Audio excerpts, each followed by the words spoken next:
আজকে ক্লাসে বাচ্চাদের কাজ করতে করতে শেষের দিকে আর ভালো লাগছে না, একটু দুষ্টুমি করছে সবাই। আমি বললাম যে চলো একটু খেলা খেলি, শুধু রং ঘাঁটা খেলা আজকে। তো কাপড়ের মধ্যে কালার মাখিয়ে সেইটা দিয়ে নতুন কিছু একটা করার চেষ্টা করলাম। ওরা তো ভীষণ খুশি দেখে, বলছে ও বাবা এটা আবার কীরকম টেকনিক। আমিও জানি না ঠিক কীরকম হবে, তবে জাস্ট খেলার জন্যই আজকে কিন্তু এই ক্লাসটা করছি। ঠিক আছে, সবাই খেলো, সবাই দেখো, তোমরা বাড়িতে গিয়ে কিন্তু এমন করেই খেলবে।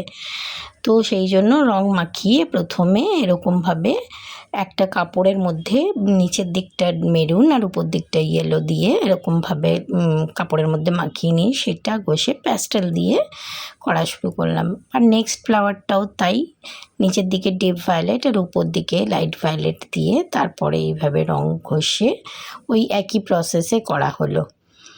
ওরা তো দেখে ভীষণ খুশি, বলছে বাহ বেশ ভালো, হ্যাঁ ম্যাম আমরা করব সবাই।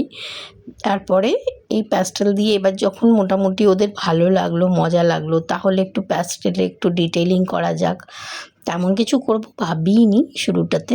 তারপর ওরা যখন মজা পাচ্ছে তখন ঠিক আছে করাই যাক, দেখি কিভাবে কি করা যায় বলে এরকমভাবে ফ্লাওয়ারগুলো তৈরি করা হলো। আমি বলছি দাঁড়াও এটাকে একটু কুইনের মতো রূপ দিই, দিয়ে তারপরে এই ডিজাইনগুলো করা শুরু করলাম।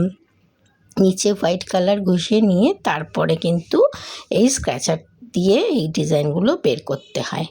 তারপর ধাপে ধাপে উপরে নিচে লাইট কালার, উপরে ডার্ক কালার দিয়ে তারপরে স্ক্র্যাচার দিয়ে এই ডিজাইনগুলো বের করে এবারে আস্তে আস্তে মেয়েটাকে সাজাতে আরম্ভ করলাম। যাই হোক, আজকে কাজটা ইনকমপ্লিট রাখলাম, বাকিটা পরের দিনের ক্লাসে। টাটা। ভালো লাগলে একটা লাইক করে দিও। টাটা।